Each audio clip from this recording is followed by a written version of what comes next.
were they mourning over? Anyway, Kenyans would then know exactly what it is that they're getting faced with next. By the way, some of those are coming into effect on the 1st of July. Good. Let's then introduce the panel again that is joining us this morning. I do have Mr. Wachira Macharia and Nabiswa Brian. Good. Mr. Macharia, let me start with you. What is the...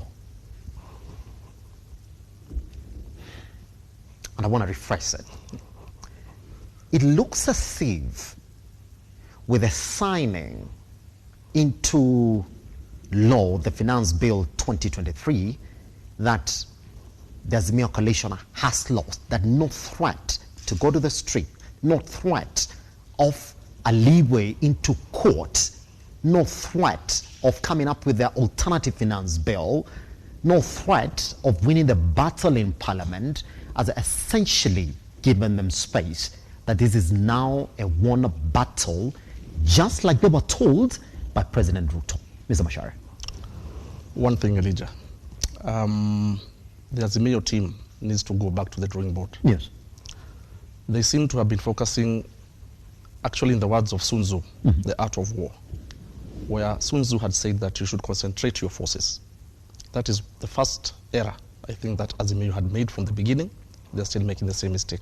This is the reason why. They always revert back to the streets. We know that previously the Azimio team had gone to court to contest the presidential elections.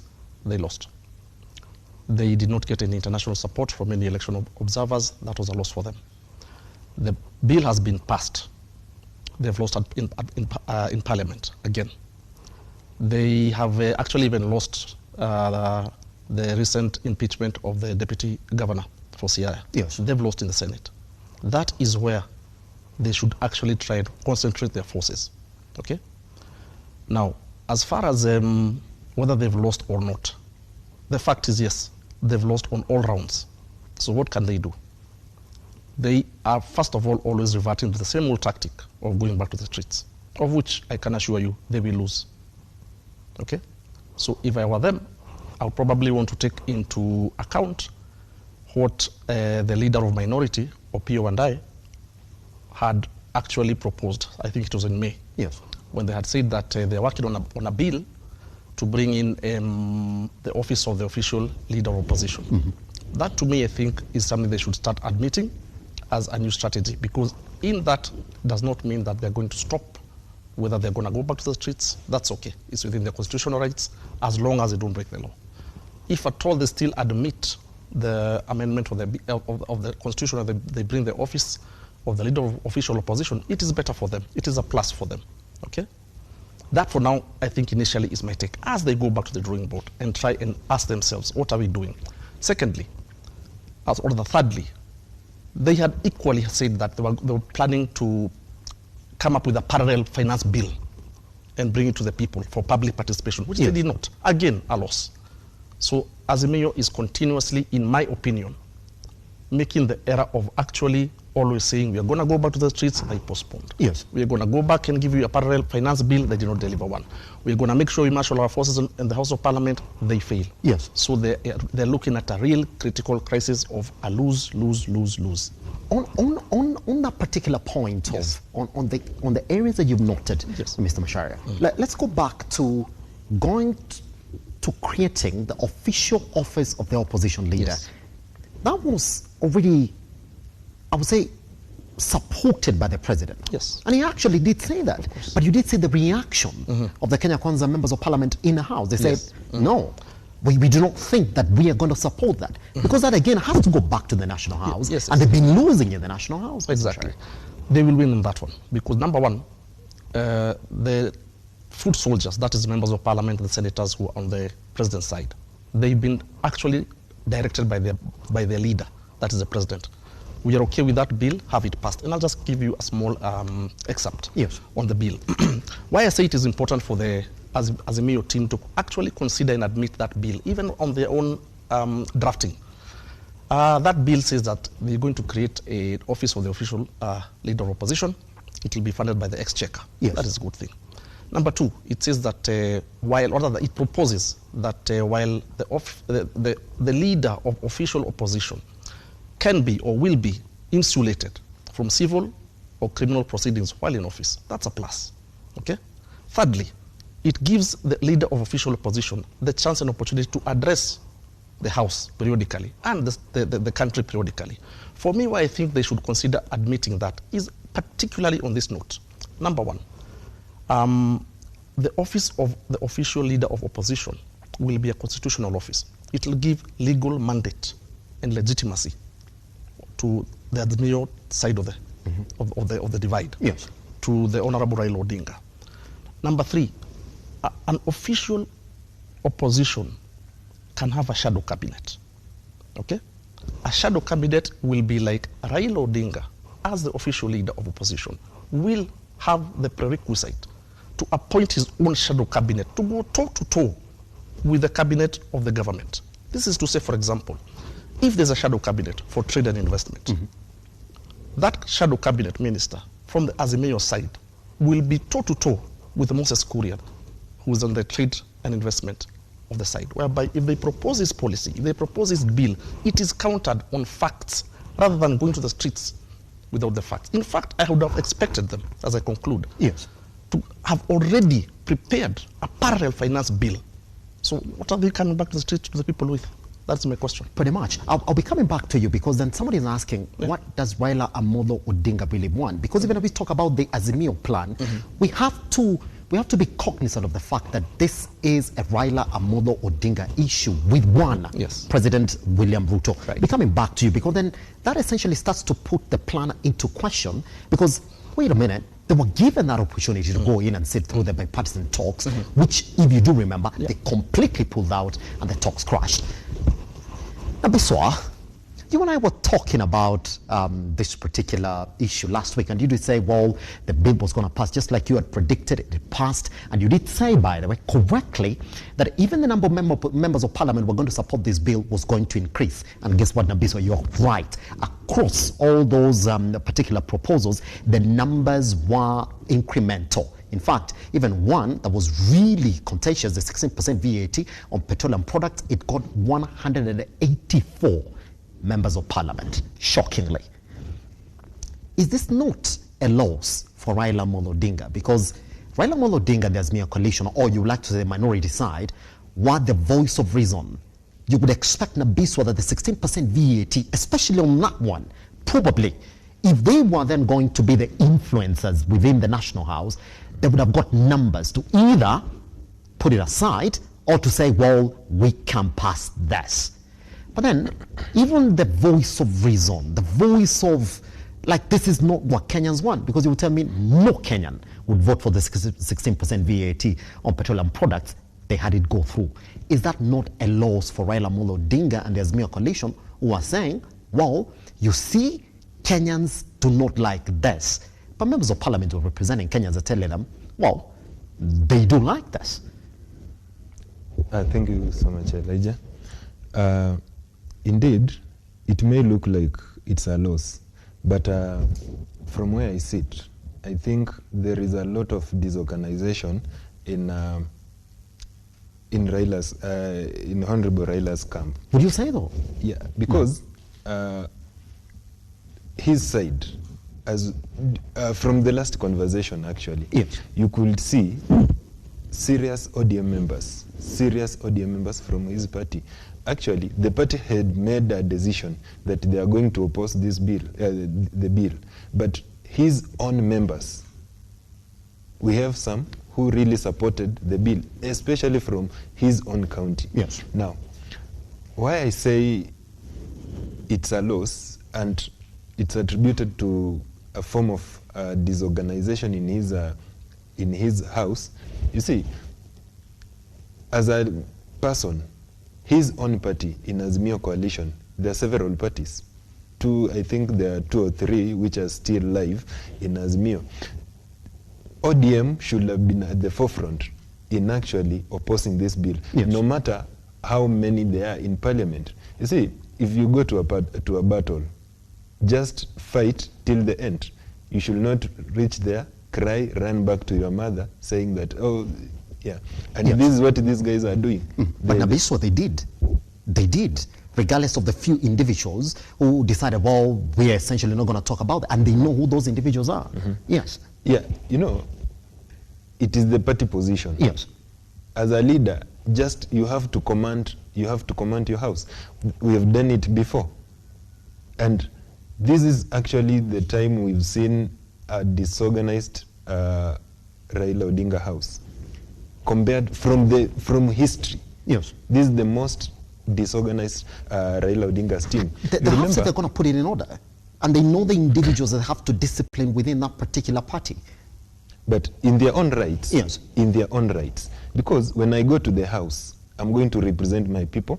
I have a right to vote wherever I have. But now there is now I'm in a way dictated by the party, my party's decision. Yes. Now, if at all you are going to discipline a given member of parliament from your side who voted alongside the other party, you are doing him a disservice because it is his own right. But as we said last time, the party always has a direction which you have to follow.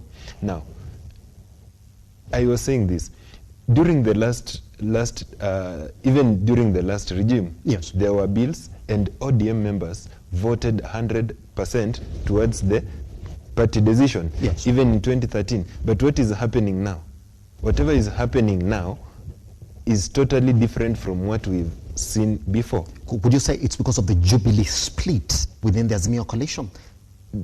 There is that leadership command. Yes. Leadership command. Because if you look keenly, there is a little bit.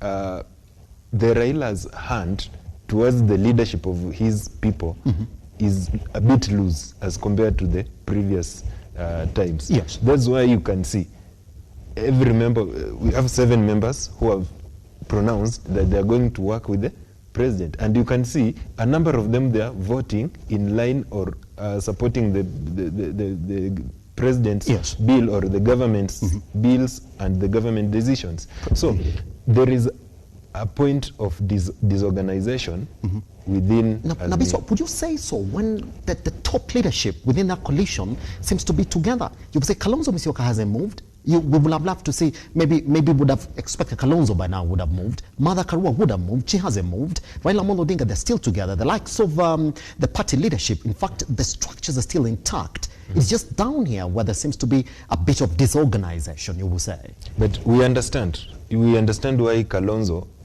is intact. And if there is a person who will wish that Azimio remains as solid as it is, yes, it is Kalonzo Musyoka. Because Kalonzo Musyoka, from where he is, he foresees that he is the potential presidential candidate in the next election from the out of this Azimio coalition. Yes. That's why he prays hard that these people remains together.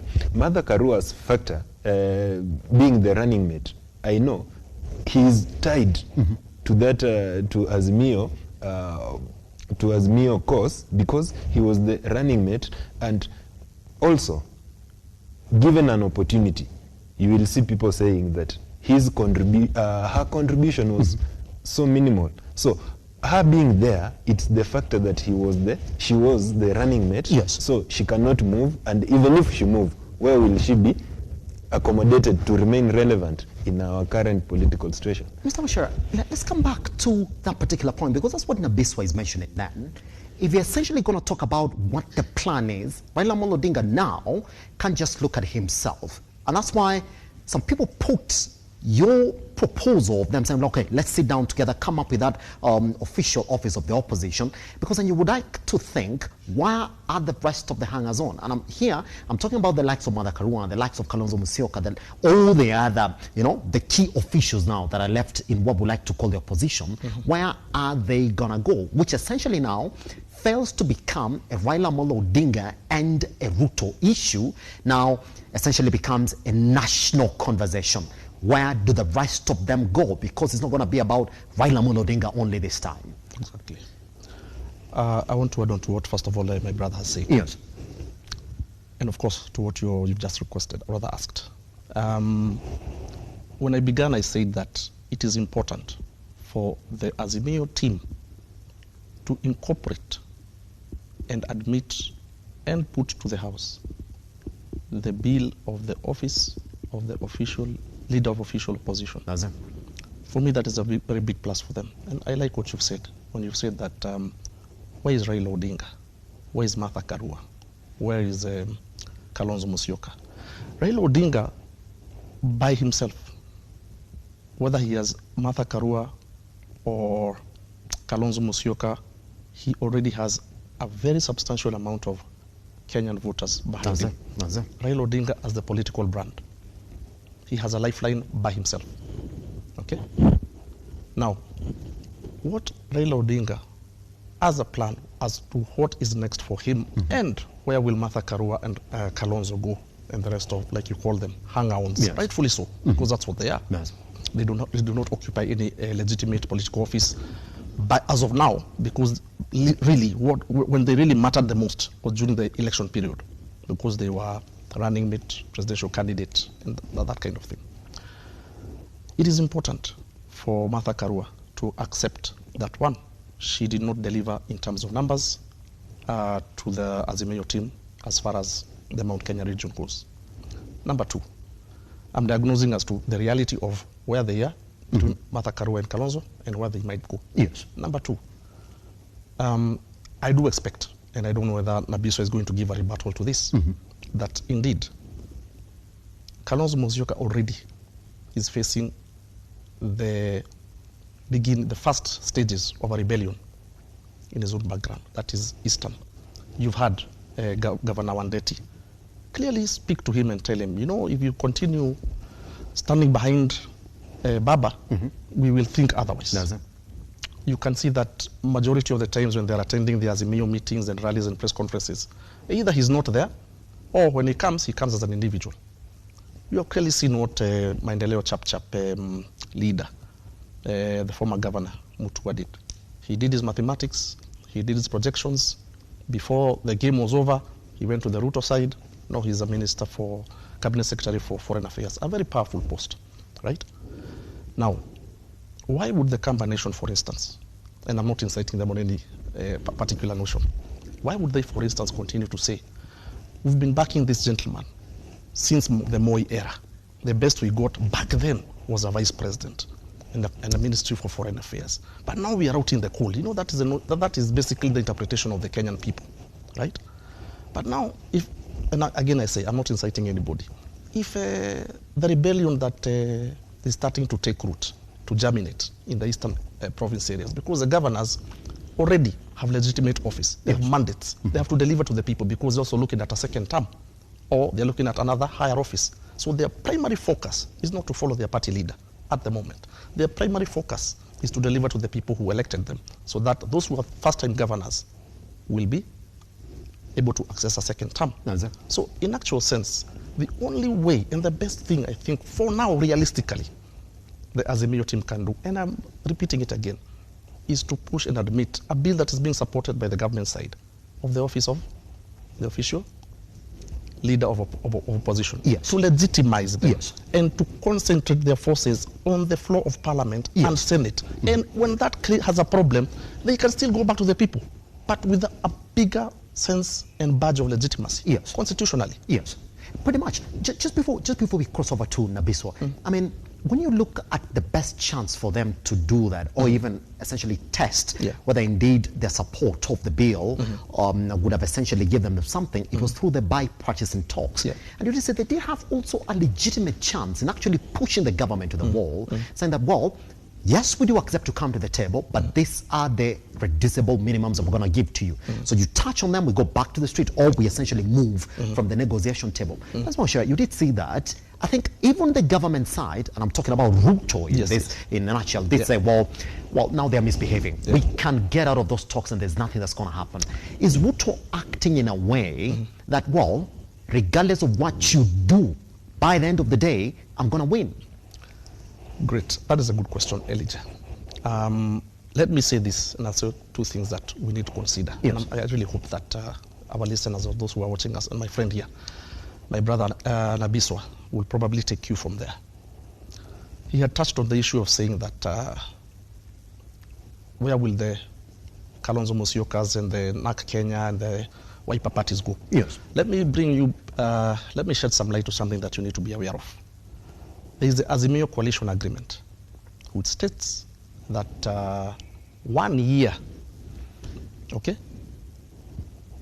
1 year towards the elections, or after the elections, the constituent parties cannot leave. 1 year, okay?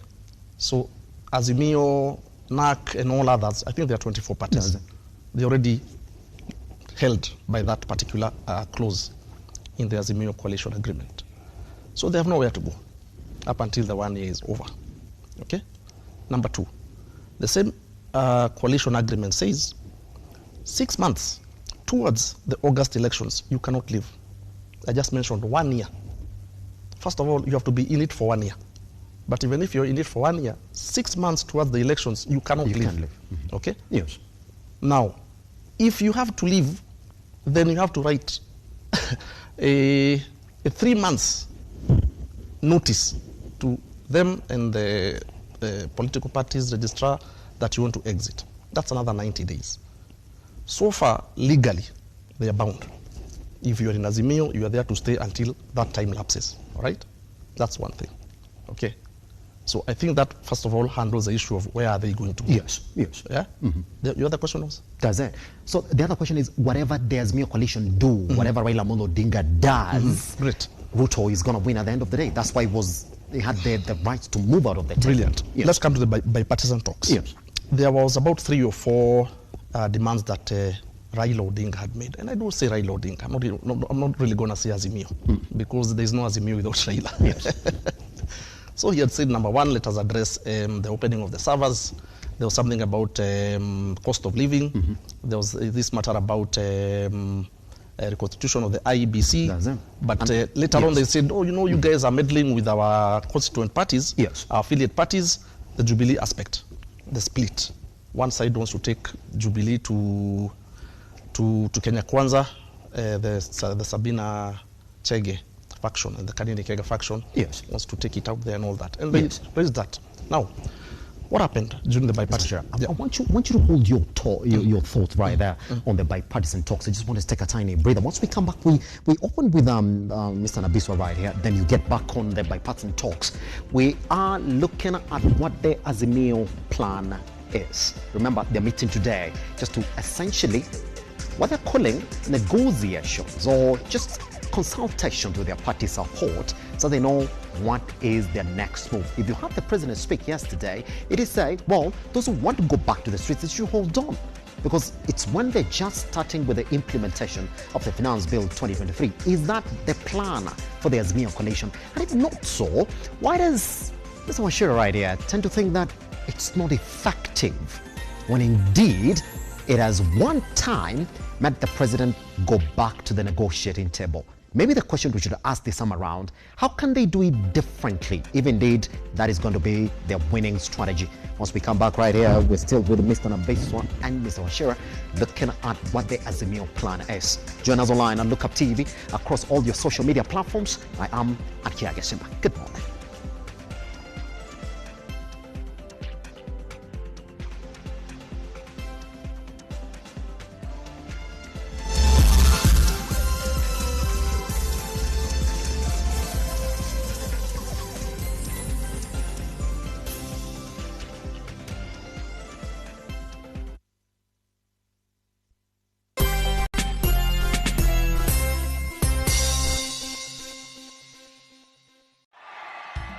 KM Lookup Media, the holding company for Muthingi and Lookup TV, proudly presents the Mount Kenya Region Roadshow.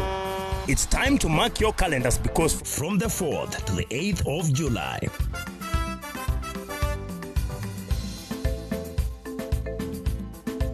we are bringing the excitement to Kiambu, Murang'a, Kirinyaga, Embu, Meru, Laikipia, Nyeri, Nyandarua, and Nakuru counties. Are you ready to be a part of an electrifying TV roadshow? Join us as we embark on a thrilling journey through the magnificent Mount Kenya region. Lookup TV and Muthingi TV are hitting the road. we are coming straight to your towns. But that's not all. We are not just bringing you TV. We are bringing you an unforgettable experience. Enjoy your favorite comedians like Njoro wa Ukulima ni Mali, Marafiki, among others, live performances, and get a chance to meet your favorite TV personalities right in your own town. To our sponsors and partners, book your slot for the greatest brand experience and conversions. To book this fast-moving opportunity, call 0110-430-158 or email sales@lookuptv.co.ke. Get ready to be swept off your feet as we bring the magic of television to your doorstep. Let the TV adventure begin.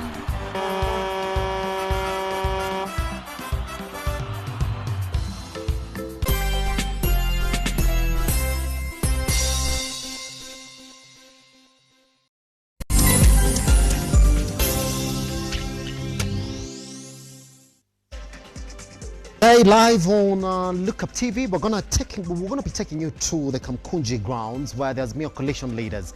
That is one, Raila Amolo Odinga, Kalonzo Musyoka, and Martha Karua are going to announce what their plan is going to be.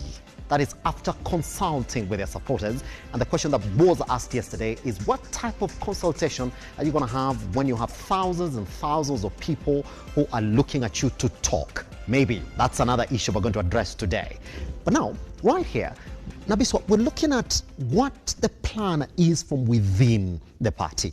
Now, I did ask Mr. Wachira that particular question. It's like, the government is behaving like they know very well that they are going to win this battle by the end of the day. That's why they will confidently walk out of the partisan talks and say, well, you want them crushed, let them crush.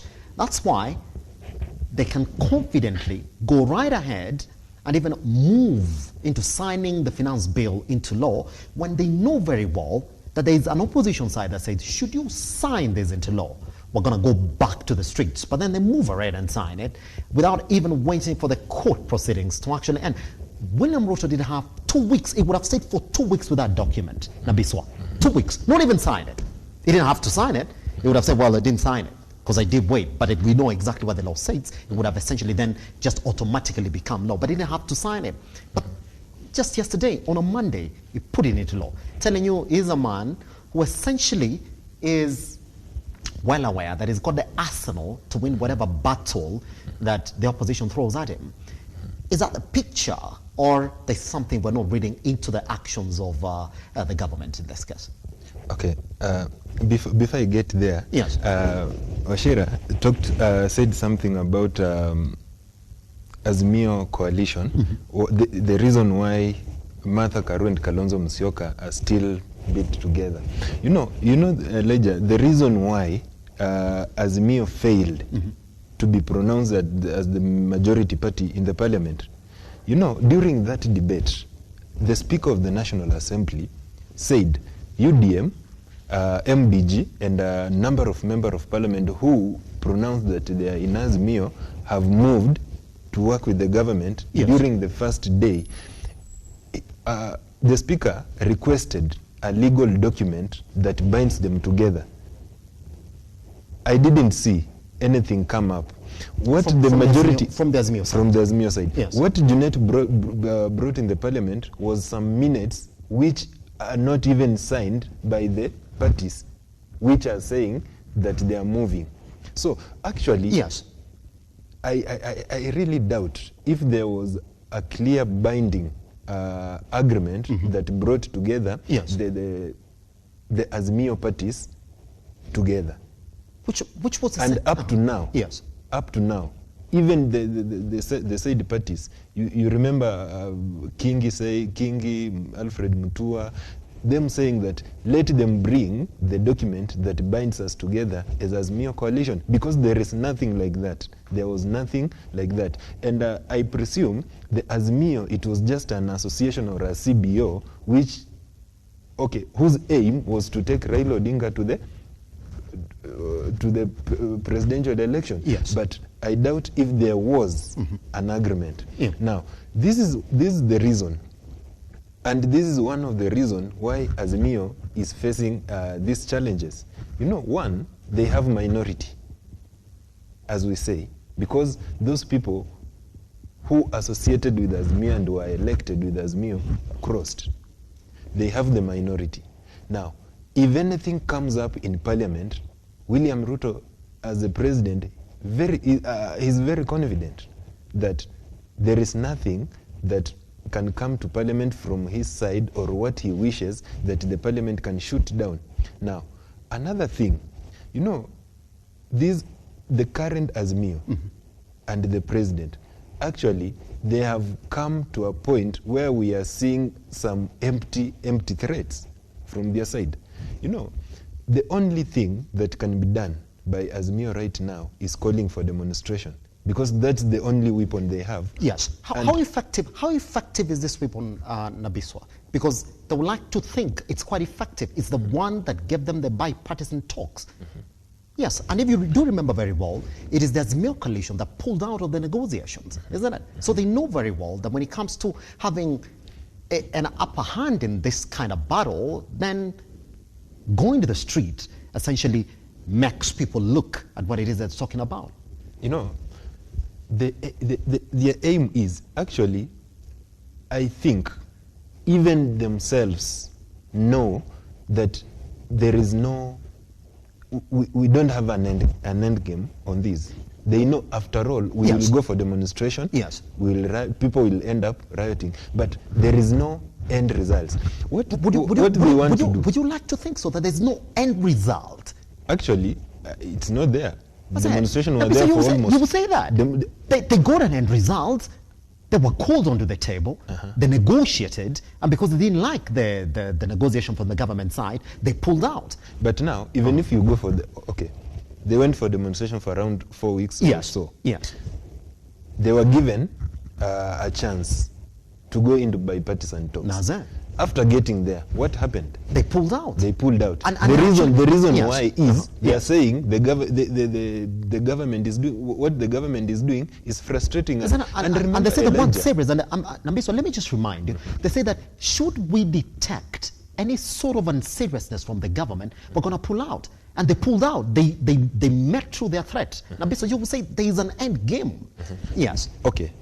The reason why, the main reason why the demonstration were there, the main reason that that made them to call for demonstration was the status of the economy, prices of the commodities, and knowing they were given who was the true winner of the elections, they say. They were given an opportunity.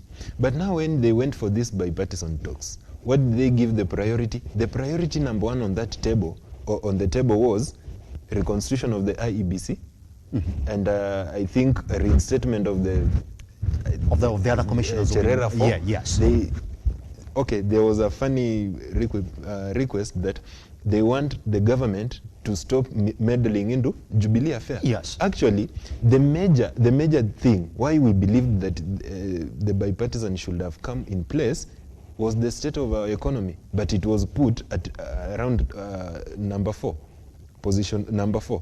And now all the first three, where they want now the government to address. The government is telling, the other team from the government side tells them we don't have the legal powers over them.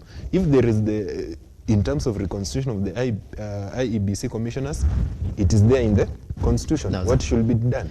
If it is a reinstatement of the 4, you know what happens. Some have resigned voluntarily. Some, actually one, who was declared by the commissioner that he should be, I think, expelled or removed from the commission. Now, when it comes to the cost of living, the government had given its view that we are going to give a long-term solution, and that is their step, their position. Now, for them, coming up with other things which doesn't look serious to the issues which affects Mwananchi, because how does opening the server affect me as a common Mwananchi? How does reinstating Cherera 4 affect me as Mwananchi? So they came with misplaced issues or agendas on the table. I'll be coming back to you because they did justify essentially why they wanted the servers opened, why they wanted the IEBC commissioners reinstated. Mr. Wachira, let me pick your thoughts on the bipartisan talks.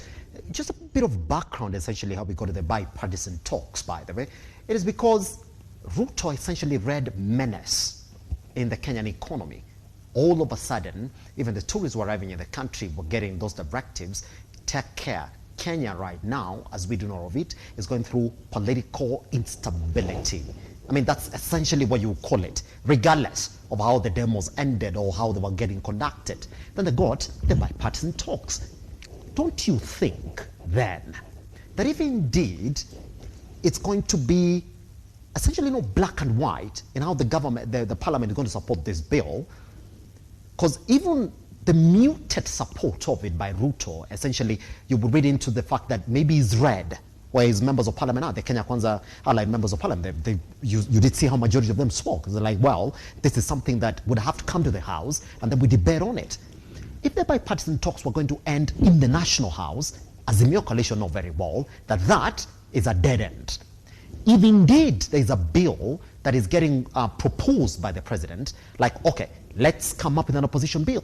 Azimio coalition know very well that when it comes to the nitty-gritties of that bill, they might not get the right juice out of whatever is being minted in the National House. So don't you think then that the only magic bullet that they have is to go back to the street so that it becomes an issue of Ruto versus Raila Amolo Odinga, just like it has been for Raila Amolo Odinga? Elijah, the bipartisan talks was actually another way to, of course, buy time for the Kenya Kwanza side to address and attend to matters governance. Going back to the streets is all about politics. William Ruto is a president of a country.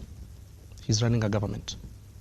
So his priority right now is the management of a country, not political scores. Yes. In managing a country, Mr. you got to make sure that your political scores are settled. Yes, and I'm coming to that. Yes. That is why they did not reject the calls for a bipartisan talks. If anything, they were very welcoming. They appointed their 7-member team. Raila's side came up with their 7-member team. Now, the framework of the bipartisan talks has a clause. It is clause 3738, which says, if there are issues on which both sides are failing to agree upon, the co-chairs, that is Otiende Amolo, is it? Yes. And Honorable David Muragara, something like that. They're supposed to meet and iron them out and then resume. Again, the bipartisan talks, the Raila Odinga, and I like what my brother has said, and indeed he's spot on.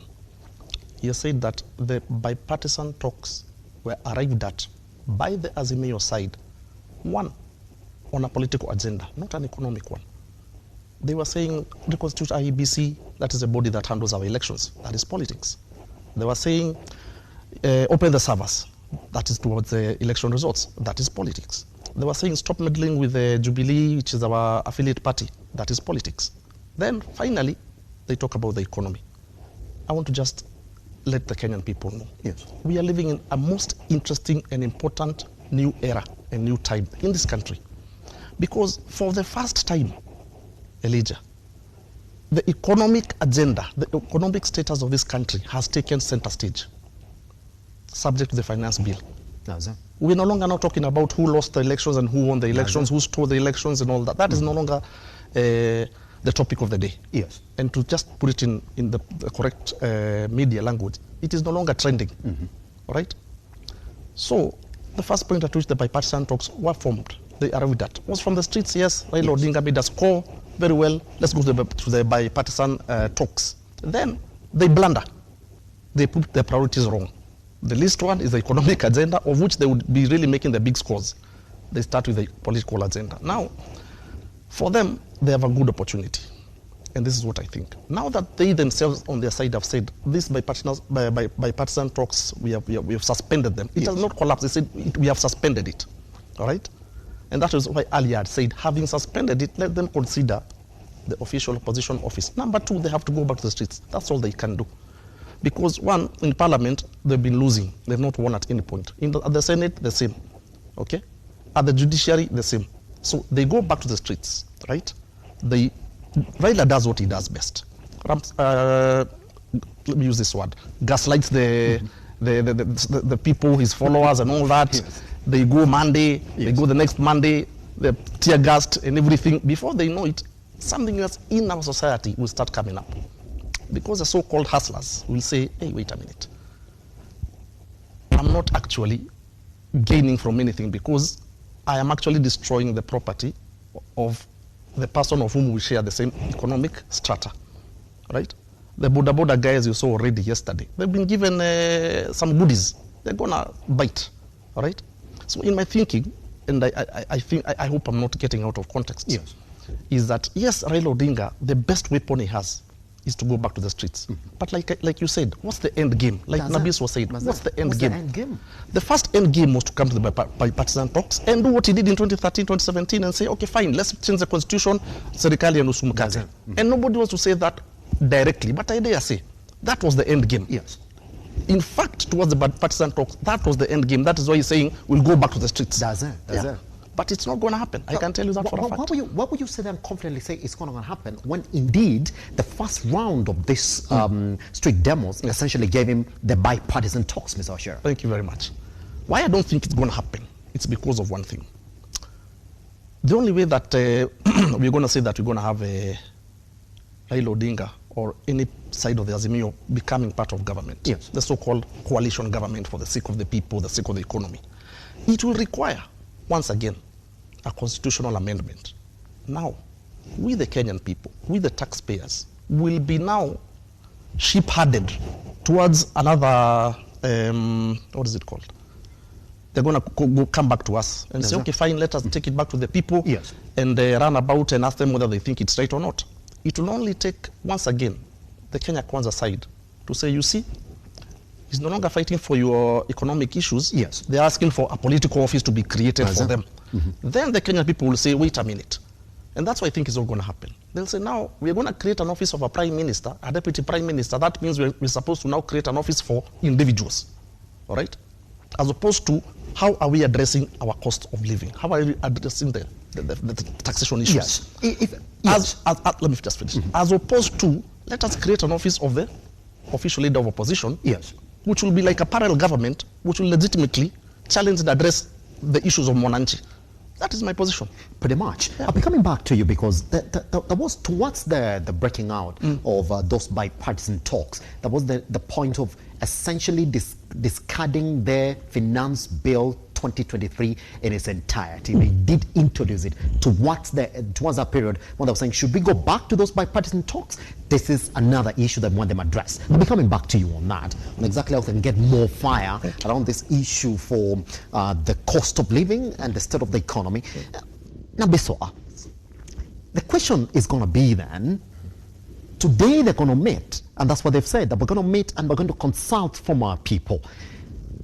Do you think that indeed they've looked around? Yes, they said they're going to give us a new finance bill. They haven't given to us. What if they give us a new finance bill today? And number two, do you think now they've got majority support, not just from their supporters, but from disgruntled Kenyans who haven't seen much in terms of mitigating the cost of living at this time, when we're getting told by the civil unions who did a survey around the country that 90% of Kenyans said no to the finance bill 2023? Elijah, one, meeting and asking the people what they want to do. It's a usual game. You remember the first, was it Kamkunji? Before yes, they began the first demonstration, they went to, was it Kamkunji? It was actually in Kamkunji. Yeah, yes. Kamkunji. Yes. Now, whatever they are going to have a rally.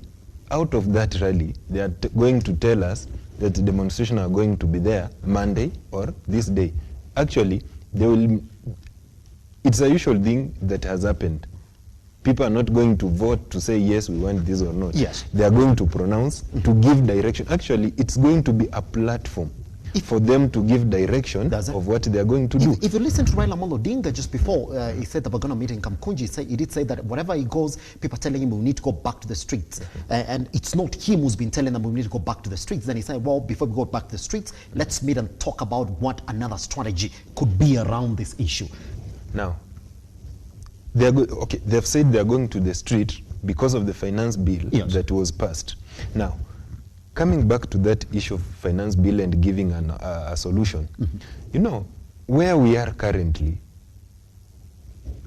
in our economy, most of the challenges that we have carried forward, it's true, when you look at the previous budget, we carried these economic challenges, I may say, from the previous two regimes. Yes. And where the problem came is borrowing. You know, our budget deficit is majorly financed through borrowing. Look at our debt ceiling now. We are at 10 trillion. That's the one that is passed by the parliament. Yes. We've borrowed up to 9.3 trillion. What does that mean? We can only borrow less than 1 trillion. Less than 1 trillion. Our budget is 3.7. Now, is there an alternative that as a country we can go ahead to finance this budget? No. Yes. That means if they have an alternative finance bill, it means they are going to give an alternative on how we are going to finance this budget. And looking at this budget, apart from the housing project, Yes. all this, the better part of the budget is on matters education, is on matters health and wage bill. We have CDF, we have county monies. The only thing that the government has said, we are going to continue with we are not going to carry out any new projects. They have said we are going to continue with the projects that we started, but they have stalled. Now, if there is an alternative that Azimio is going to give, Yes. in terms of finance bill, the alternative, they have to tell us how are they going to raise Yes. the finances to finance this budget. I know maybe they can tell us that we have to reduce the number of appointments. That's what maybe they are going to tell us. But how effective is that? Even you, Elijah, you are in an elective position. People supported you because they want something out of it. The moment you don't bring these people together, you are done. It's politics. Pretty much. Yeah. Mr. Wachira, why are we running away from the fact that we know exactly what Raila Amolo Odinga wants? Gentlemen, I want to push that question to you, because even when you look at whatever it is you're discussing, it makes proper sense. Any other person listening to this will say, yes, yes, yes, yes. Wachira makes sense, Nabiso makes sense. But why are we running away from the fact that Raila Amolo Odinga wants this to be an issue between him and Dr. William Ruto? But Ruto wants this not to be an issue between him and Raila Amolo Odinga, just like it has been for all the previous presidents that Raila Amolo Odinga has taken an issue with, and by the way, by the end of the day, had his way. Like I earlier said, William Ruto is a president. He's now the CEO Yes. of a company called Kenya Limited. Kenya Limited. Okay. Regardless of the disbursement of the shares. We'll come to that. It's actually a publicly listed company. Kenya publicly listed company. He's now the CEO, right? Yeah. So let us appreciate that fact. Yes. That Raila is a very senior and very important, in fact, if not the most important politician. Understand what I've said? Yes. Politician in Kenya right now. Yes. But right now, William Ruto is a CEO of a company that is publicly listed as Kenya. Okay? His primary business as president is the governance and the management of the country. Matters public service delivery. Matters the execution of his ministries. That is the primary priority. Now, the secondary thing he can do, of which is also part and parcel of his running of the country, is the political side. He has people to handle that. He has a deputy president. He has his leader of majority in the House. He has the leader of majority at the Senate level. Okay? Now, what does Raila Odinga want? Raila Odinga knows that his best gifting is the people. Man, that guy can bring the crowds, which also is the reason why he whips up the crowds, and William Ruto says, okay, fine. Let us back down. Not that they had rejected, but it's okay, fine. Let us give him what he wants. A moment ago, I had said, William Ruto's primary business is the management and the governance of this country. So, how do I get Raila Odinga out of the streets? Let us bring him into the table and discuss under the bipartisan talks. Trap number one, we will prolong the bipartisan talks, okay? As William Ruto and his lieutenants are buying time, the noise out there quiets down. That was what I think the Kenya Kwanza people had in mind to achieve. Yes, so sure. Okay. Again, hold on your thoughts now. We're going to the second point. I just want to take a tiny breath again. We come back with you. Then we see exactly what Raila Amolo Odinga wants. The first point is exactly on how hold the bipartisan talks, prolong it, quieten the noise. But then we did know exactly how that ended now. And it seems as if Raila Amolo Odinga is also learning. Because then, Mr. Wachira, if you are using a certain tactic in beating me, it's only a matter of time before I realize what your end game is as well, what your end goal is as well. So the question I'm going to put to you, gentlemen, is Raila Amolo Odinga, has he learned what the end goal for Ruto then is? And if that is true then, is he going to get in this time around? Once we come back right here on the Morning Drift, Mr. Wachira is going to end up with that particular thought on exactly what the end goal then for Ruto and Raila is going to be in this new plan then to either negotiate or go back to the street right here on the Morning Drift. My name is Simba Elijah Charles Kiage. We are online and Look Up TV across all your social media platforms. I am at Kiage Simba. Good morning.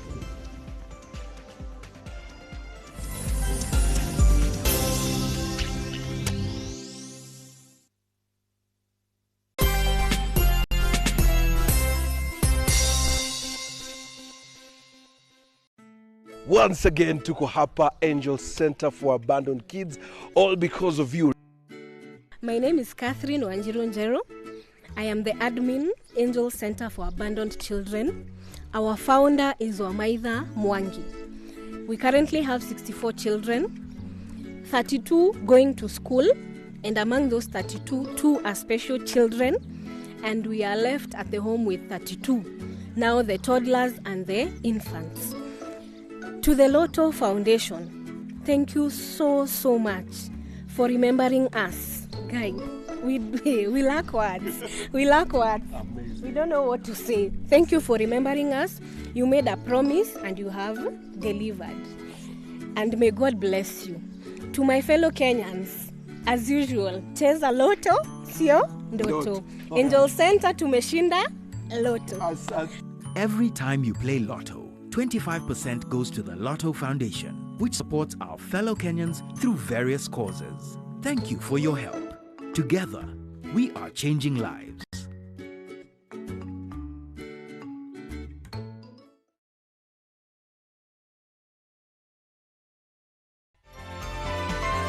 Infinity Industrial Park is one of the largest private industrial parks located along Eastern Bypass, Nairobi, which provides modern infrastructure for smooth operations for industries and business enterprises. Infinity Industrial Park offers world-class amenities and facilities with wide roads, a police station, a power substation, fire station, public transport stage, hospital, and shopping mall. In addition, Infinity Industrial Park also offers CCTV cameras, 24-hour private armed security patrol, sewer, water, fiber optic cable, and 3-phase power connection, added to public utility, canteen, and dining areas. Sail on the golden opportunity to invest in Infinity Industrial Park, fully serviced warehouses at a special price of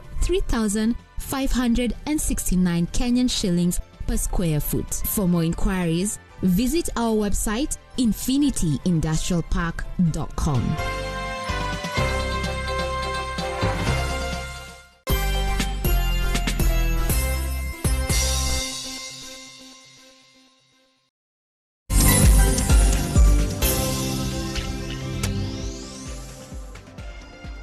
All right, let's chat our way to the end of this particular conversation. We're still with Mr. Wachira and Nabiswa this morning, really looking into what the Azimio plan is. Just before we went on a break, Mr. Wachira was on his first point on what the plan essentially was by the government. Number one, accept the bipartisan talks, good, prolong the talks, and after that, take them to Parliament, where essentially they were going to have their way. Mr. Wachira, continue with that train of thought.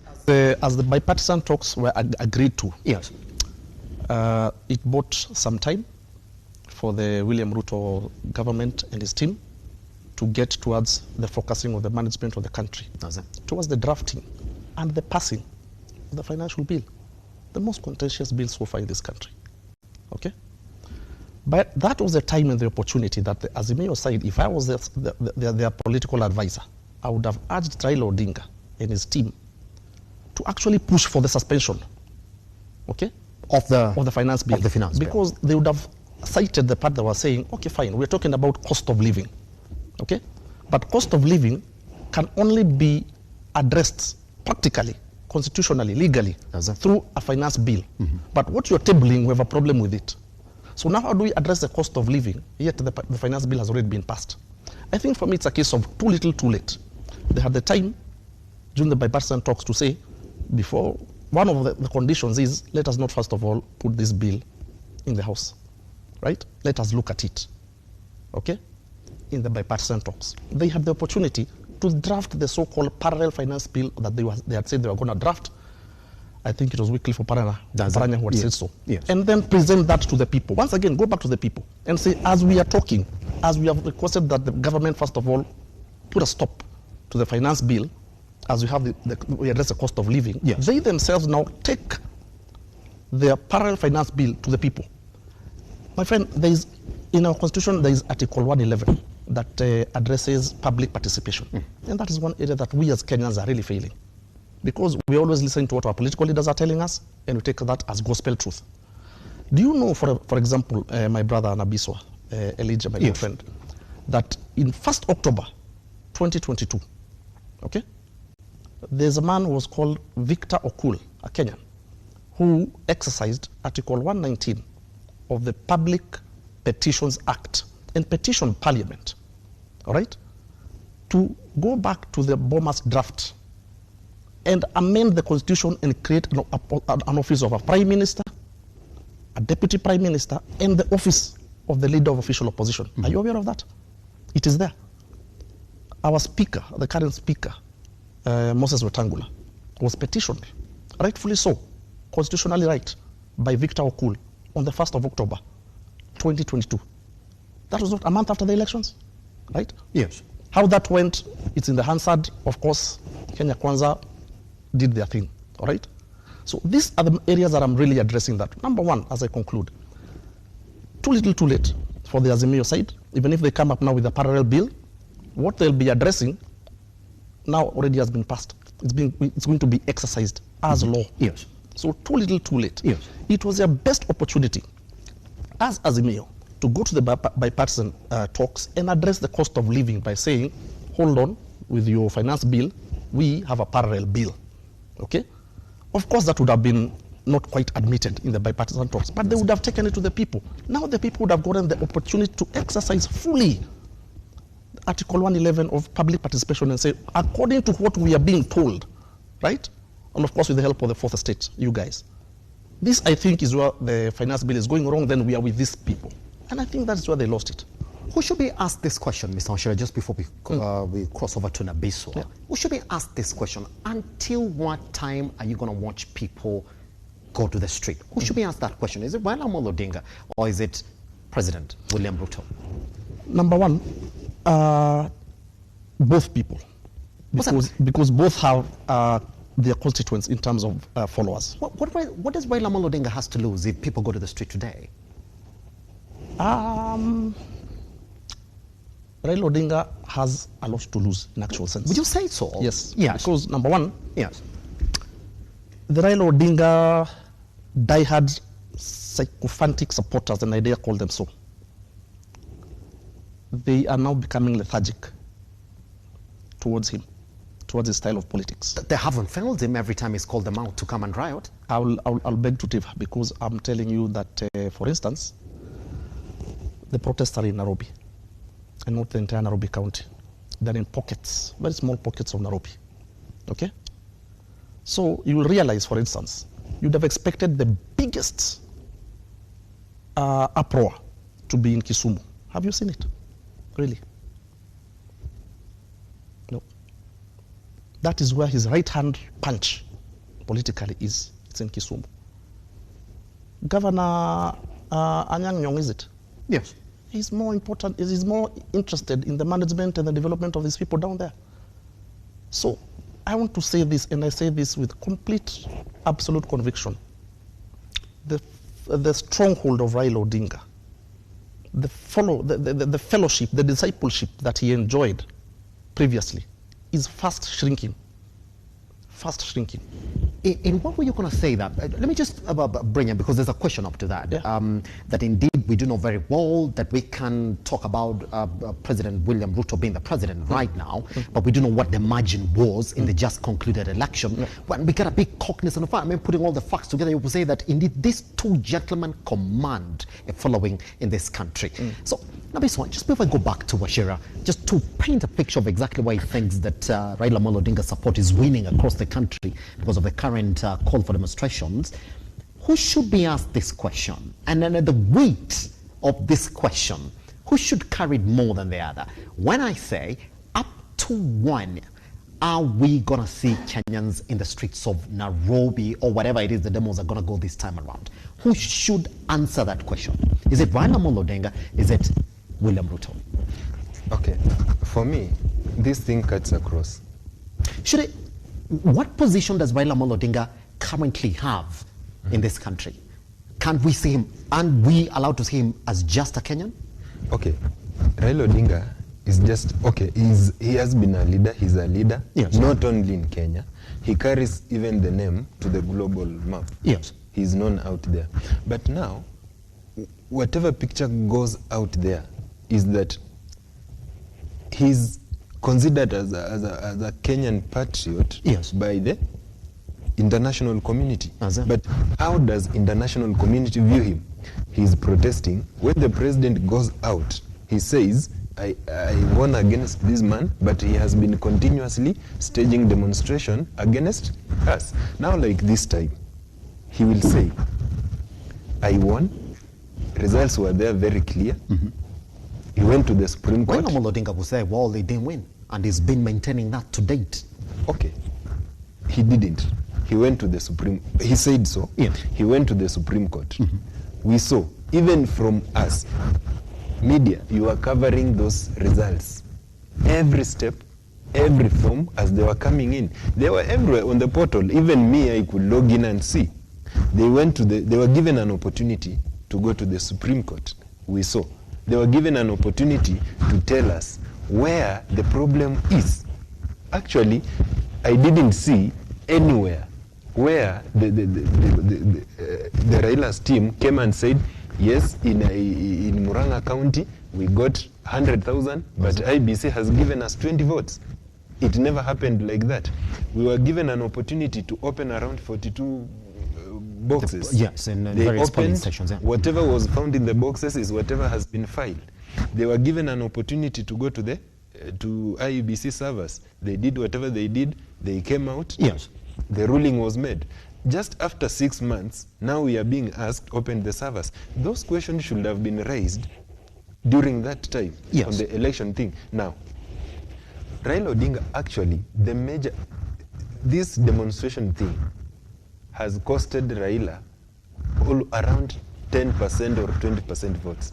I know Wachira can agree with that or disagree, but this thing has really costed Raila. When the time of election comes, the thing that those against him or yes, vying against him usually say is this guy is a guy who who likes demonstration. He doesn't like progress. He doesn't like maendeleo. Now, on the other side, where the demonstration comes in, even last time I remember the deputy president telling us every day because of closure of the CBD and businesses, yes, we've lost certain amount of money yes, through businesses. You know, it's affecting even the government on daily raising, and not only the government, yes, it's people. You know, that youth who is going to demonstrate on that day, like an ordinary, let me take the boda guy who depends on that for a living, yes, or a guy who goes to Mujengo somewhere. Yes. You are spending a whole day demonstrating, you've not gone to work. In the evening, you are going out home empty-handed. Nabiswa, why are we not looking at the role of the president in this entire issue that is happening in his country? Mm-hmm. What should be his reaction now?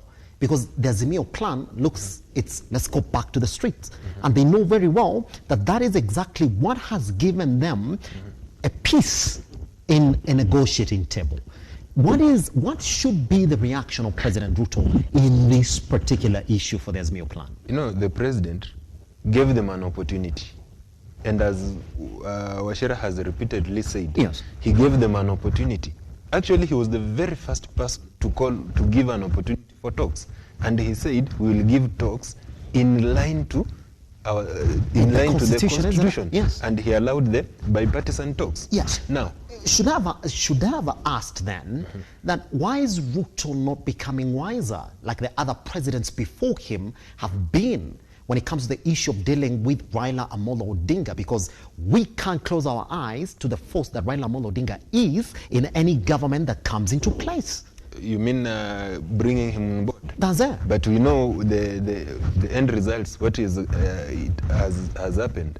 You remember during Kibaki's time, we all know the Kenya's economy and the country has been the best during the first term of Kibaki. That is between 2002 to 2007. Mm-hmm. When we got Nusu Mukate government, issues came in. You are in government, two of you, this one is pulling this side, this one is pulling the other side. What happens? The government collapses. During the 2013 to 2017, I might say, despite all those noises that were there, but at least there was something substantive that happened. Yes. I can give an example from where I come from. Yes. In my constituency, we first saw the tarmac in 2014, because of the government. I did say that. Yeah. I did say, sorry. Then, come to during the handshake time, you see what happens, starting from the parliament all the way. You know, the moment you bring the opposition leader on board, I may not say bring Raila on board, but when you bring the opposition leader in any country, you know, you've compromised the whole political system. Yes. One, it means the opposition leader is the person who has the second highest member of parliament. It means you are bringing them on board. So imagine a parliament which doesn't have opposition. Like right now, we are having a conversation around the finance bill. It has been so heated. Why? Because we have the opposition who are saying that this is bad. We have the other side who are saying this is good. Yes. Now, imagine these guys were all together. You remember during the last regime, the Senate could impeach anyone they feel because the executive has said, remove him, I don't like him. Right now, supposing there were these unison, or already the opposition leader had been brought on board. Yes. As we speak, William Odolo will not be the deputy governor. And looking at the charges or the allegations around, most of them were so flimsy. They couldn't carry any weight. Because you cannot tell me you are going to impeach a deputy governor because he's planning to misappropriate county funds. Who is the deputy governor in terms of the running or managing the county finances, you see? So it is all politics. But now bringing him on board, it's not the best thing. Yes. What the president said, I'm going to give an opportunity for the leader of opposition to have an office. And actually they're the people who first saying that it's no. So yes, where the president is trying to bring amnesty in this issue, yes, he himself has said, I'm going to give an opportunity through parliament. I want the parliament to allow, bring that amendment. We have the leader of opposition and his office. He has given an opportunity for bipartisan talks, actually for the opposition to for the opposition to come and raise issues. Secondly, you know, I was a bit disturbed because the government had their agenda, and the agenda is what they are implementing. Now the opposition said, no, that's bad. Now he said, let's come together, we talk. Then giving an Azimio opportunity to come and talk, they are saying, we've come with our issues. We are waiting for Kenya Kwanza to come with the issues. I think it is Azimio who would have come with their issues on table for discussion, not Kenya Kwanza, because we are protesting what they are doing. Come with their issues, we look into them, because already we have ours. Pretty much. Mr. Wachira, just as we then look into the last bits of this conversation this morning, we still have 8 minutes into this conversation. Just quickly, therefore, I keep on asking you that question. Just speak clearly on it as you can for the sake of our audience this morning. Who carries the weight of this question? What is happening in Kenya? Naturally, that is the president. Like I said that he's the CEO of Kenya Limited. All the shareholders who are the citizens, the sovereign. But equally, the president cannot be the one who's expected to answer to political questions. What in the case when somebody wants him to answer that question? Yes. What responsibility does the president take in that particular situation? Number one, he can answer it from a point of the fact that he's a unifying factor as a president. So he would only address the fact that he has, of course, allowed and adhered to the Chapter 4 of the Bill of Rights, the freedoms and rights, right to assembly, right to demonstration, right to picketing, and petitioning the authorities. He is not opposed to that in any way. He will also come up and say, as a wise leader, I have not infringed any of the 10 plus freedoms and rights in the Chapter 4 of the bills. I accepted them. You want to demonstrate, go ahead. Yes. But the ministry, he'll say, my minister of Interior, the docket that handles those affairs is doing A, B, C, D, then he will now direct that to that. He will be more or less of a general position of a president. Yes. Yes. Let me ask you this question then, and I think you're going to run into this question when you're looking into this particular issue. Moi did it before, negotiated with Raila Amolo Odinga. Kibaki did it before. Uhuru Kenyatta did it before. In fact, all the former presidents that essentially Raila Amolo Odinga had close contact to in terms of issues running this country, they negotiated, they sat down, they listened to him, they came up with a solution. What makes it a bit different for Ruto not to take that route? Because now this is becoming a Kenyan issue. I think, Elijah, yes, we must be very alive to the fact that from the Moi time, when Moi agreed with the Odinga, then leader of NDP. Yeah, NDP. He became the Secretary General of KANU. That's when they say that, the KANU cockerel swallowed the tinga and all that. That was a very funny thing. I remember that, yes. During the time of Moi, they worked together and Raila got the minister for, was it energy? Yeah, energy. During the Kibaki time, again, it was now a case of do or die, because it was not how it is today that people are on the street demonstrating. It was bloodshed. The country was going into a full-scale civil war. Yeah. So something drastic times call for drastic measures. Kibaki had to be pushed even by the international community to agree to that. During the Uhuru time, there was the issue of continuous noise and all that, and there was a fallout between him and his deputy president. Now, let us be alive to the fact, Elijah, and my good brother, Nabiswa. William Ruto sat through it all. Okay? To answer the question you're asking me, why is he not bringing Raila Odinga on board now? William Ruto was member of Parliament for Eldoret North during the time that Raila was coming into KANU. And that, I think, if I'm not mistaken, he was more or less in the director of elections in the KANU office. During the Kenyatta time, William Ruto was a member of Parliament. So during the Kibaki time. Then became assistant minister, then became minister. So William Ruto actually sat through the entire Raila Odinga script of getting into power. So if there's anybody who understands this matter the best, it's William Ruto. Because he has sat through the Raila Odinga gears and tactics of politics, from the Moi time to the Kibaki time to the Uhuru time when he was deputy president. And to put the crown on the icing on the cake, he beat him while he still had the position of deputy president, while he was being supported by an incumbent president. So William Ruto knows and understands best how to deal with Raila Odinga than any other political leader in this country. That is why I do not expect him to accommodate him in his government. I don't expect that. Namiso, let's clear this conversation then. Today they're going to meet, and you said for you it's going to be essentially a public rally. Just in 1 minute, just before I give the closing remarks also to Wachira here, what would you advise to the Azimio coalition? What would be their plan, would you say? Okay, my advice is let the Azimio coalition go back to the drawing board, recollect, call back their troops, and actually make sure that they speak in one language as a whole team. Let them tell Kenyans and stand on their, have a stand. Like, for example, right now, when they go to parliament, however minority they are in parliament, let them fight until the end. Because if they walk out, that's not the solution. And what are we reading as Kenyans? Yeah? If you walk out, I'll think you are walking out because you are supporting them, and you don't want me to know that you are supporting them. Yes. Let them fight till the end. Now, let them try to give alternatives which are viable.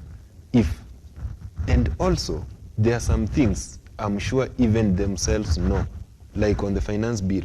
I'm sure Azimio people or Azimio coalition leaders know that where the country is, we cannot borrow. Yes. We cannot. How we can finance this budget to be on the safer side is to do it on our own. Yes. Let them at least come out and give us viable alternatives. Yes. And stand on their own, keep the government on toes, but on the positive manner. Going for demonstration, for me, it's not a solution. Actually, it's going to do a lot of harm to us than if they can do it in a better way. Let them go back to the bipartisan talks and let them give priorities where necessary. Pretty much. Yeah. All right. Now, I've got a direct question for you. Thank you very much, Byron, for watching. Byron is watching us from Texas. Thank you very much. Online at Lookup TV, across all your social media platforms, is asking, can you ask Mr. Wachira that what if the new plan is entirely on the cost of living and the finance bill? Doesn't it think that they're going to get majority support this time around? Absolutely. I agree with my good friend from Texas. Yes, and, Byron. We really appreciate his attention to this matter. Yes. Raila Odinga must now completely do well to be advised to completely do exactly what our good friend has suggested. And I'm really glad that our people in diaspora are logged into this matter. He must now, once again, take the best opportunity he has, where it gets the most attention, where it hurts the most. That's the economic aspect of this country. Yes. That's the finance bill. Yes. I'll quickly put it in 4 areas, very quickly. High taxation in this country means there are political consequences. Yes. These political consequences is what Raila Odinga is really pushing. Civil unrest, demonstrations, all that kind of stuff. That is the political consequences of the current finance bill, the high taxation. Number 2, the economic consequences. The economic consequences whereby, since the disposable income of a household will be directly affected, okay? It means that spending will be much more curtailed, investment will be much more curtailed, therefore we'll find that our consumer spending will be lowered. Number 3, very quickly, we have the possibility of erosion of trust. Because we as Kenyans would feel we are being so highly taxed, but it's not resonating to development. People would start asking, these houses we are being told, where are they going to be?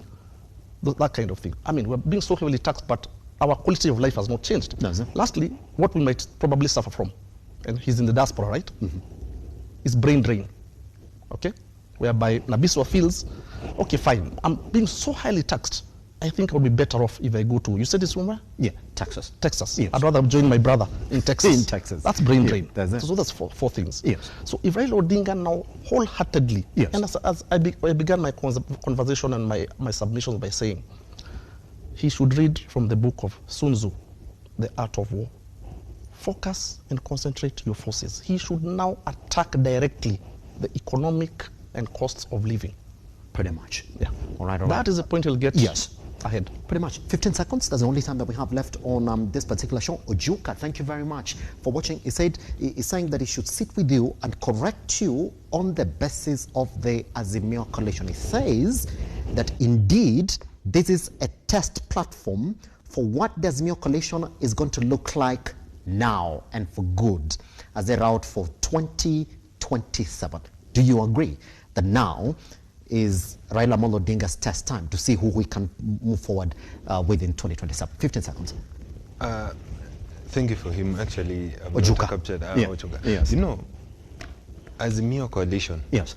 from where I sit, in the next 2 years, I know Elijah will Yes. meet, will be somewhere, will ask. Yes, in 10 I seconds. doubt. Yes. It will either camouflage to something else or it's going to disintegrate. That's it. You see,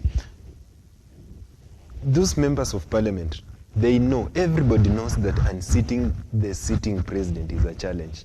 People are going to move. Pretty much. That's what we ended there. What I do promise though is that once that Kamkunji proceeding then begins, we shall be live on the ground. The reporters, I was told that one of them is already there, getting ready to give you those live pictures as we read into the new plan for the Azimio coalition. What is it going to be? Gentlemen, thank you very much for coming. Mr. Washira, welcome to Look Up TV. You should make that position yours, man. Yeah? Now you just walk through the door anytime you have something to speak about, you know? Thank you very much. Take this gentleman back to the time that they joined us in the studio this morning at Look Up TV across all your social media platforms. I am at Kiaga Simba. For all of you who sent in the comments and the contributions, but I didn't get time to go through them, guess what? Like we do, we're going to like them and subscribe to your specific areas as well. And next time, once we have the guests back in the studio, we shall be starting with those particular ones. We take a tiny breather. Once we come back, let's move away from what plans are and whatever it is we're talking about politically in the country and tell you why it's important for you to start thinking about CCTV cameras at your place. Good morning.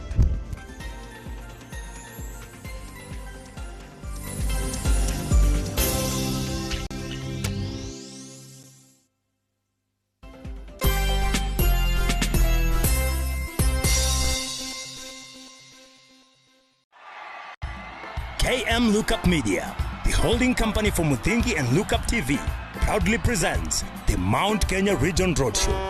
It's time to mark your calendars because from the 4th to the 8th of July,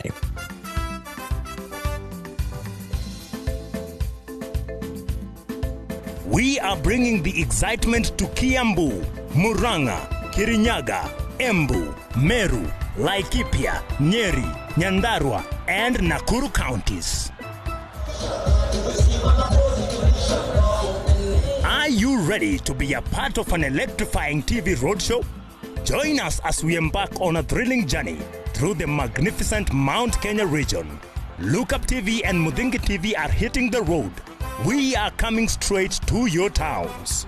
But that's not all. We are not just bringing you TV. We are bringing you an unforgettable experience.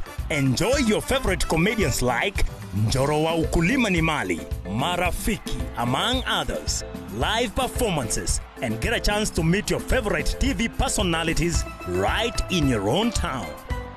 To our sponsors and partners, book your slot for the greatest brand experience and conversions. To book this fast-moving opportunity, call 0110-430-158 or email sales@lookuptv.co.ke. Get ready to be swept off your feet as we bring the magic of television to your doorstep. Let the TV adventure begin.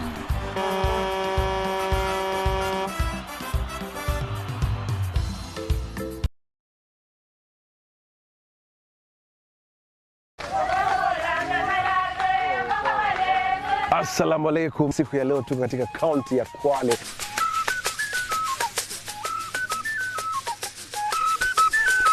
Takriban watu 800 leo watapokea usaidizi wetu kwa hisani ya Lotto Foundation. Kwa hivyo ambatana na mimi siku ya leo tuone hali vipi. Iko mbaya sana baba, iko mbaya, hali iko mbaya, njaa tu. Tunashukuru kwa grupu ya Tuliani Kayamba. Nashukuru kupata msaada kidogo, unaweza kunisaidia kidogo. Waizidi na imani hiyo.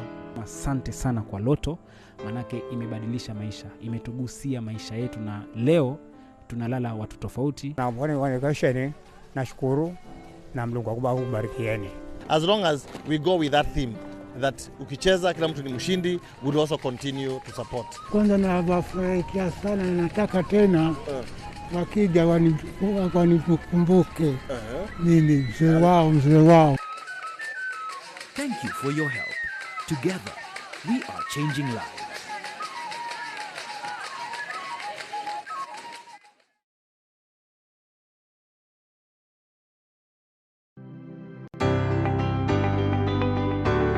At this time, on the Captain's Arena, introduce the director, Infinity Industrial Park, one Mr. Ashok Shah. When I started my journey, it was 1987 when I started with the IT business, and nobody was knowing what computer is. What is your definition, Mr. Shah, of a successful business in your own terms? The honesty is the best policy. This was the first principle. Oh, Zed, I mean, take it from one who's been in business in as far as you can remember. In the beginning of my career, first 2 years, I kept making losses because there was no revenue coming from that business. That's it.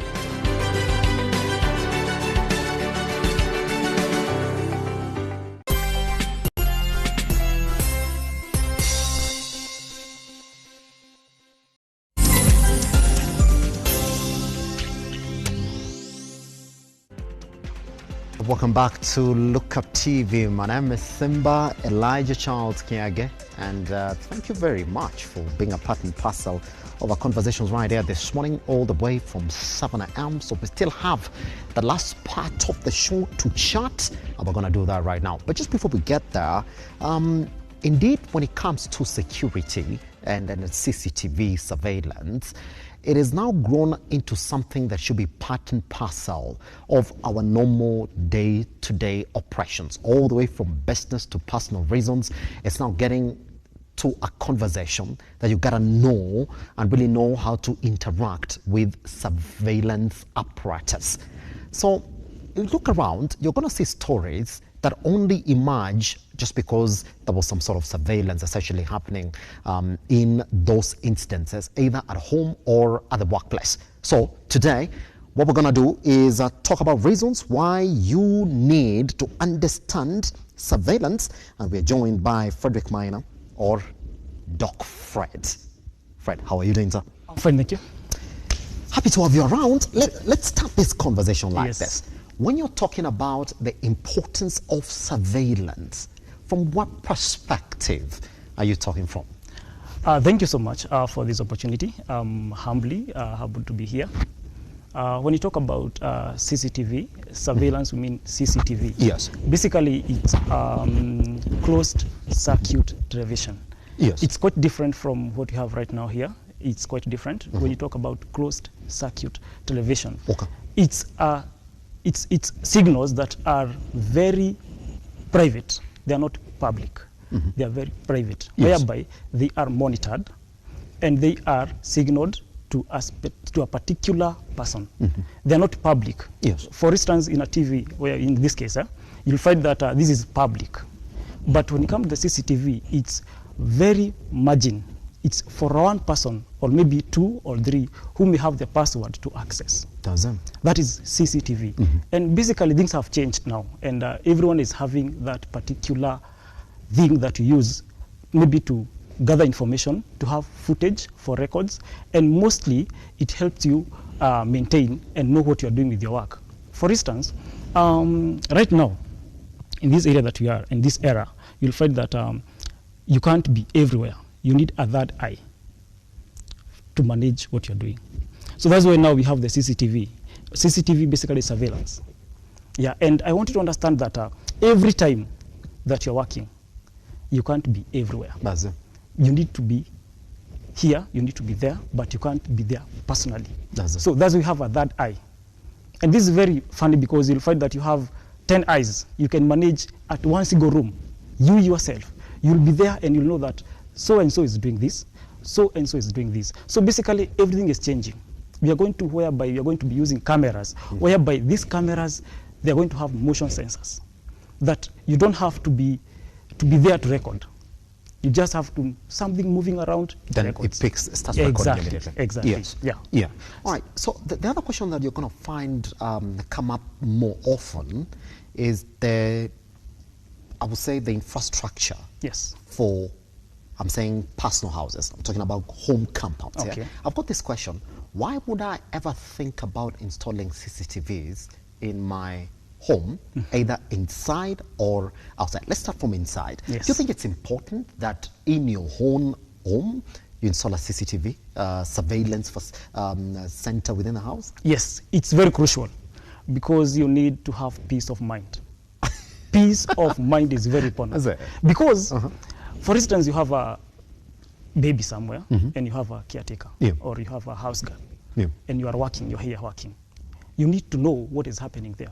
And if you know that your kid is safe, then it's crucial you have that CCTV. Nowadays, you have very minor, very small micro CCTVs that you install and nobody knows that they are there. So you just go at work. Peacefully, there are integration that you do that you can just open, like the way you open a WhatsApp. You open and find that, oh, my kid is safe. That is peace of mind.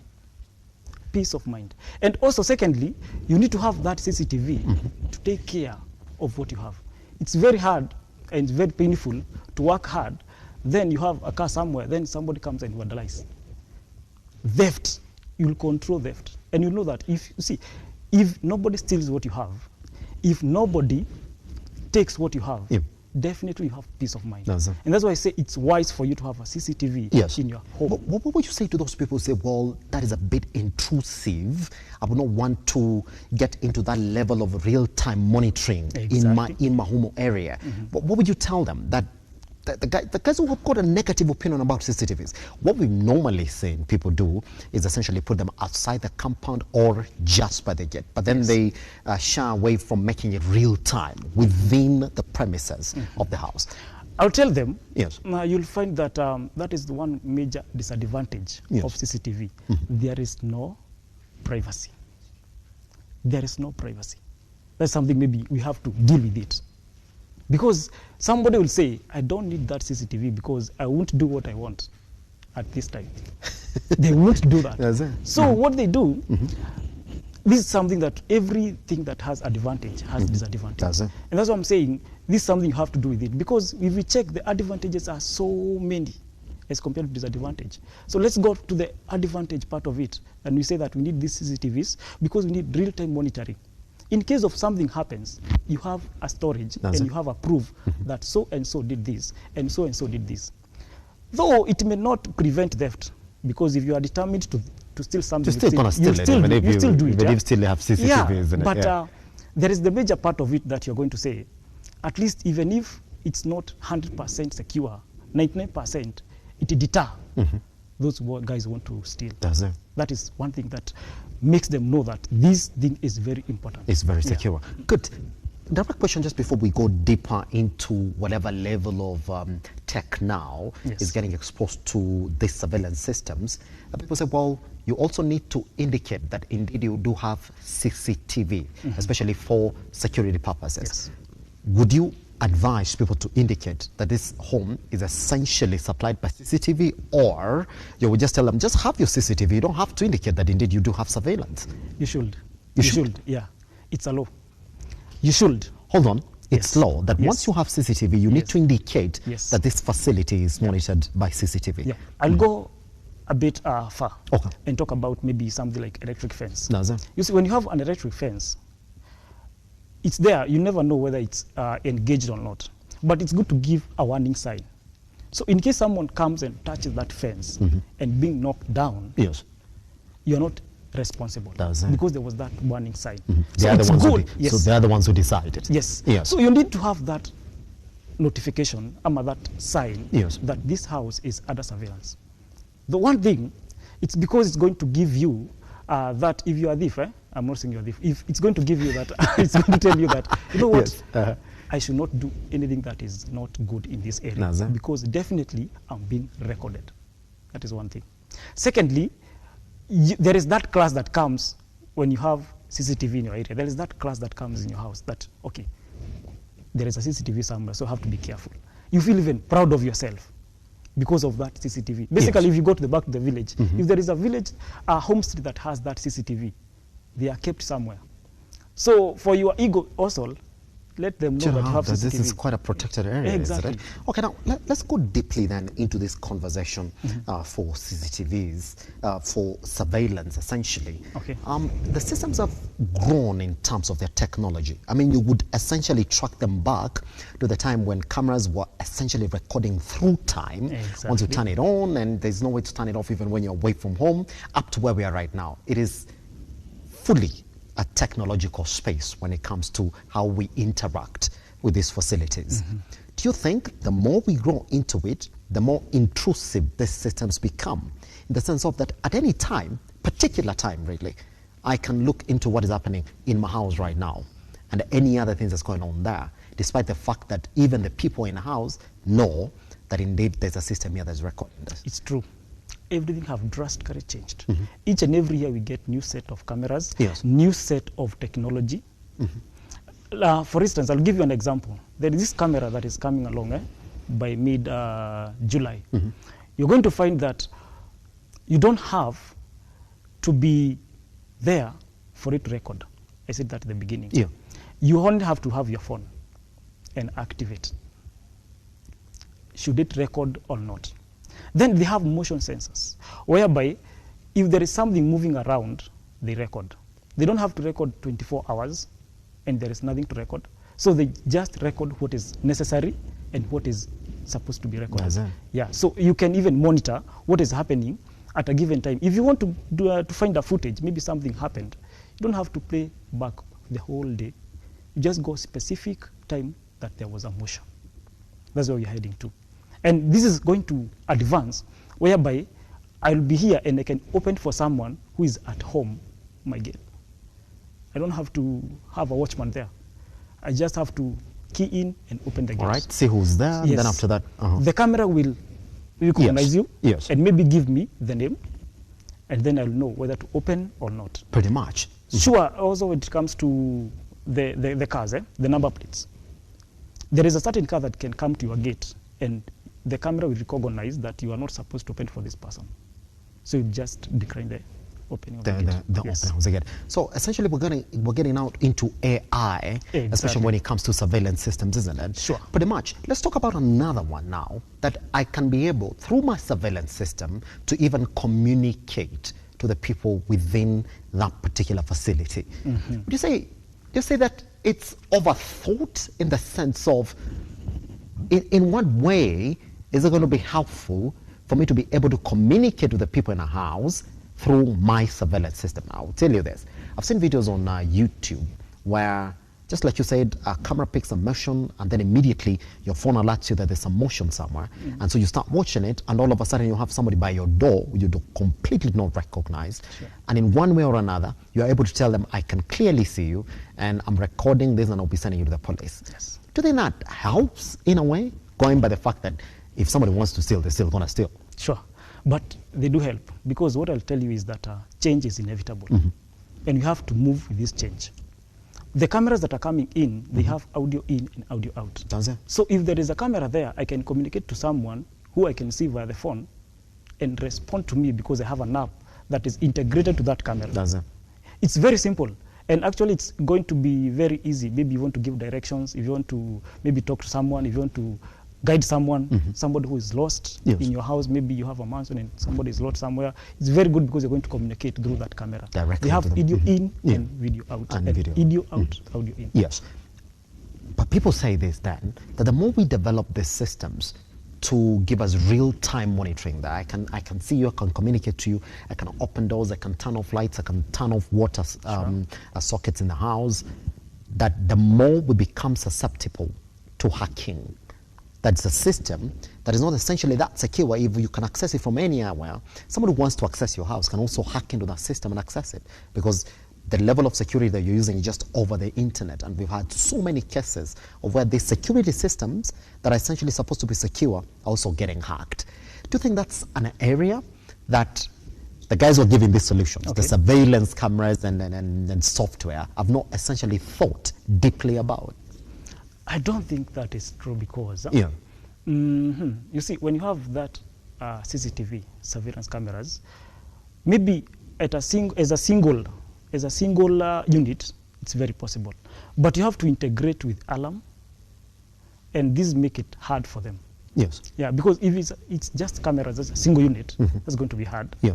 But if you integrate with something like alarm systems, because security is not about just the CCTV. You need to integrate with other things like video door phone, integrate with alarms, integrate with biometrics, you see. So if you combine them, I don't think it's, unless somebody who is very determined to do that. And I say CCTV does not guarantee you that there is no thief who is going to come. They just deter. So I'm saying it's not something that we can say it's not possible. It can be possible, but still, there is still hope. There's still hope, isn't Yes. it? One of the people that I normally talk to about these issues, my brother, who tells me, when it comes to security systems, do not go for the newest. Maybe you're going to tell him differently. But do not go for the newest and the ones that look high-tech in terms of the solutions they give you. And this is what he's saying. If a security system can talk to you, open your door, close the lights in your house, and essentially even deny access to a gate, all right, then be slow to it, because it is in development. These systems that are way advanced, how long have they been with us, Doc? And what do you tell people like my brother who say, well, the more advanced it is, the more you need to hold back a little bit for them to foster the security of that surveillance system? I would basically say it's a matter of time, Yes. and we are in the 21st century. The things that you can't just ignore. They have to be there. They're here to stay. You have to agree. So I'll tell him the best thing to do is to agree and move on. That's it. Like use it and move on. Yes, use it and move on. You're not alone.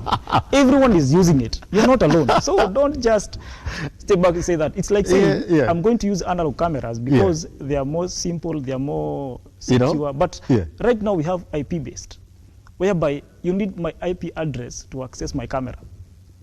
That is far much secure as compared to the rest. Because HD cameras, you use it just to plug in and just see what you want to see. Just plug in, you go and buy a camera, you go home and plug in. That's But now, right now, we have IP-based cameras, whereby you need to configure for you to integrate with the system that you have. Even if you have to add one more camera, you have to go back there with your laptop, configure, give it an IP address for it to be compatible. That's it. That's secure. For small business listening to you this morning, Doc, Yes.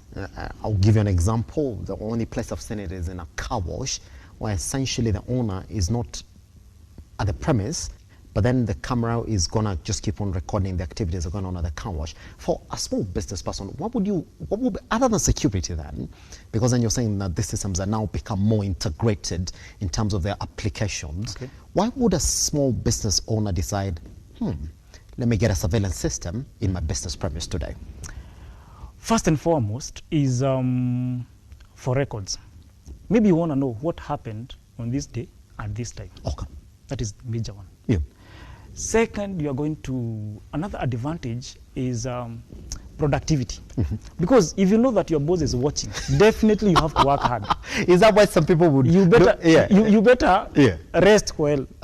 Yes? Is that why some people would say, well, if you look at ethical practices, surveillance cameras at the workplace, some people would say, no, we're not going to have them inside that. They don't want, because they know productivity-wise, to the boss is okay. But those guys who are working, you can't rest while the boss is watching. That is wasting time. So what you do, if you have it at your car wash, you ensure that everybody is busy doing something. They better rest while bedding, just to make sure that they are not doing something, because the boss is watching all the time. Yes. And they do not know exactly at what time he's watching. Yes. Isn't it? Another thing is to vandalism. Okay. If you are washing a car, then you can't just go there and pick something of someone else. You see, when you have camera that is watching, you can't do that, because you know if this thing is going to miss, definitely they are going to play back the footage and find it was me. So you can't do that. So you are curtailed. You can't do something wrong. So that is another advantage. And the lastly, and the most the best one of all is that if you have a CCTV camera in your premises, rest assured, everything will go as planned.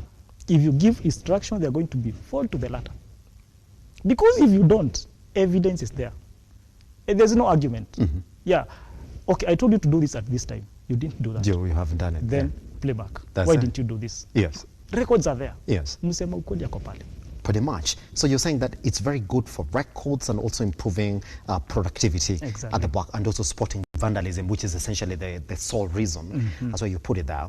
So when you look at the surveillance use in Kenya, I know you've worked with a lot of people, you advise them on exactly what to do for a home. For somebody who's now saying, well, I also think I need these systems. Let's start with the home. What sort of surveillance system do I need to have today for me to call myself a 21st century homeowner who's taking, who's taking into account everything that I got in a house? There are quite a number of things you need to consider. Yes. The first one is how many people are there and what do you want to find out? Are you having the cameras to maybe to look onto someone doing something? Does it? Just you want to have the CCTV for security purposes, general, you see. Because if you have a house girl and you want to control this house girl and find out what she's doing, maybe when you are away, you don't have to put a CCTV that is visible. Okay? You have to put a micro, a small one, something that even herself can't see it, but it's watching her. So you don't tell them? Yes, you don't tell them. Maybe you give her a leave. Just tell her, today go somewhere, then you install. Then after that, you come back and install. Exactly. You have a biro that you can just hold like this, and I'm recording what is happening. Does it open us to another conversation, Bob? Like maybe we should tell them. No, that's what I'm saying. Yeah. You need to first of all tell us, Okay. why do you want the CCTV? Or why do you want the CCTV? Why do you want the CCTV? Because if you want to find out on something that is maybe that have been happening, you want to find out, you want to catch that person red-handed, that's why we tell you to go for a secret camera. But if it's just general, that you want to tell us that, okay, me, I want to have CCTV in my home just to secure my property and everything, then we'll give you the best that you need according to what you want to achieve. But if you want to find out, maybe something have been doing, somebody have been doing something that is wrong, that's why we advise you go for a pinhole, a small camera. You can even buy a wall clock. Then there, number 10, there is like a small camera there. Nobody will see. Everybody will think it's just a normal camera. Okay, then in the evening, you have the memory card, you play back, then you find, what did you do to this? I know you have seen so many scenarios whereby a kid was mistreated. That's it. And because the lady or the person in charge never knew that there was camera somewhere. That was a hidden camera that was kept somewhere. So you'll tell us, what do you want to achieve, first of all?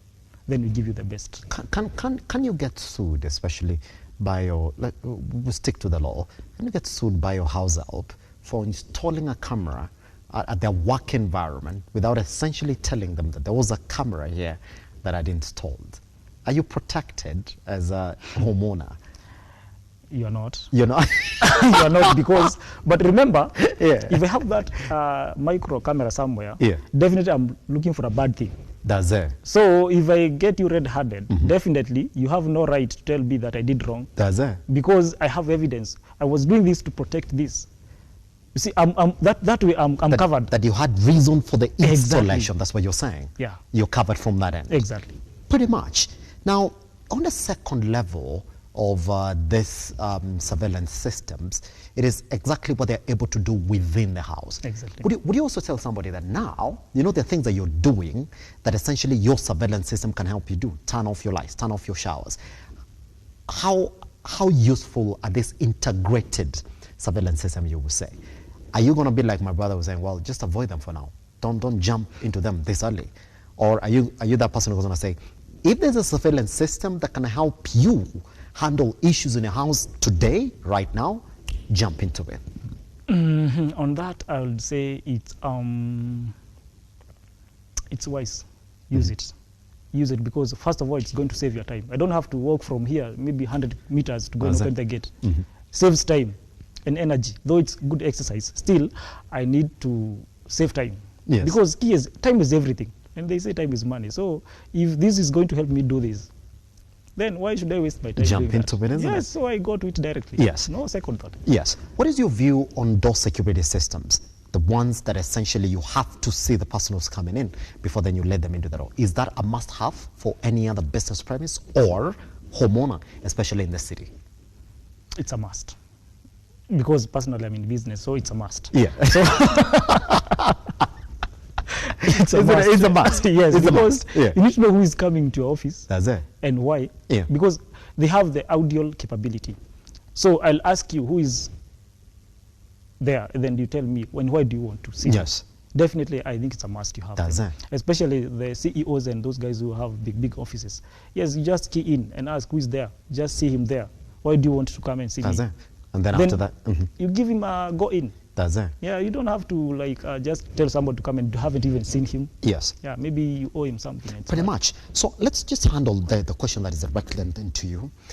Somebody tells you, Doc, I need you to come and look at the premise that I currently own, my home or my office, and then after that, you essentially install those surveillance systems for me. How long does it take you then to give a quotation or look at the premise and then say this premise needs A, B, C, D before then you go in and start installing the systems? And how long does it take you to install systems in offices and homes as well?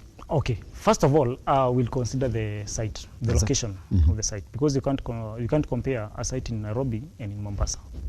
Then, before we give a quotation, we need someone to go there and have something we call site survey.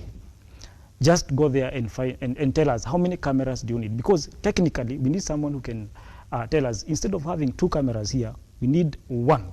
For instance, instead of for instance, this room, instead of having 1 camera here, somebody can say we need 4 cameras to cover this area. But someone else can come and say, technically we need only 1 camera that can go around and cover this area. Yes. So we need someone to go to the site and tell us we need this and this and this and this for us to have successfully installed this camera. Does it? So when you have someone who goes there maybe in a week or depend how busy we are. Yes. So somebody will go there and have the site survey and come with a report and tell us, you know what, we need 52 cameras. We'll go with this NVR, and maybe we ask the client, do you need the IP or HD? This goes like the way your brother was saying, that you need to be analog, but you'll ask your camera and your guy, do you need a HD or an IP? HD is older. Right now we have IP based. Then money-wise, economically, how are you? Because IP is quite expensive as compared to HD. Then, if you give us these answers, then we are going to tell you, we are going to give you a quote within a day. That's it. Then, after that day, we are going to tell you our work can begin maybe after 2 weeks or 1 week, depending on how busy we are. That's it. Then, installation, now I said it's logistics. It depends where you are. So, if you are far away, we need to send a team there to camp and make sure by the end of 3 weeks, Yes. 4 weeks, Yes. you're done. Pretty much. Yes. All right. In just 5 seconds, where can they get you? Any other person who needs to know about surveillance systems? Okay. We are located at Hoyt Angle building, Accra Road, room number 62. And our number is 0718-285-251. Giga Team Solutions Limited. Pretty where much. Security is our concern. All right. That's exactly how we come to the end of our morning drift conversation this morning. Guess what? Now you do know what the doc is telling you. If there's one in the market, go for it. You'd rather have it and not, you rather need it than not have it, or whatever that phrase is. Guys, it's been a long day. Let me just end it right here. My name is Simba Elijah Charles Kiage. I'll see you another day. I've not known, my producer's not told us where we're coming to work tomorrow. I'm gonna ask her after this, see whether we can come tomorrow or we see you Thursday. No. Good morning and goodbye.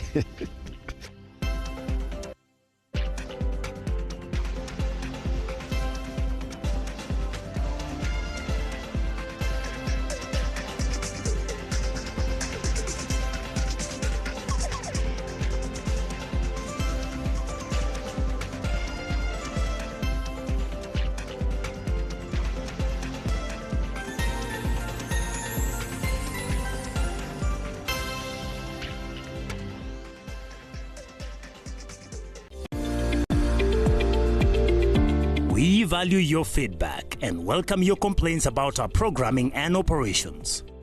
Feel free to get in touch with us through 0700